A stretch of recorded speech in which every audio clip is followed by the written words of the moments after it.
Seorang pria mengamuk menggunakan senjata tajam saat menyerobot antrean pengisian BBM di SPBU di Kota Kendari.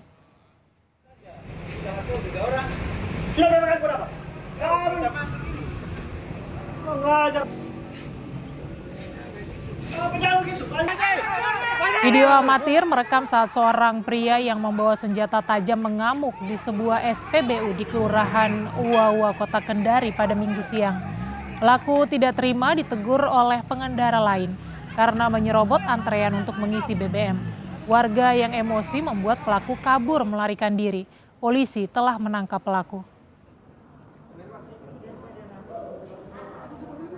Ini benar.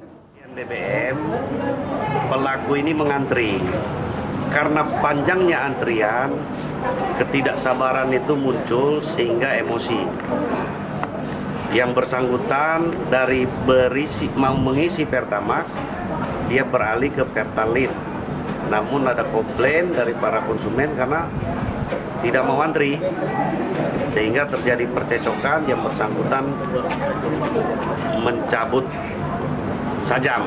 Saat ini pelaku sudah diamankan di Satreskrim Polresta Kendari.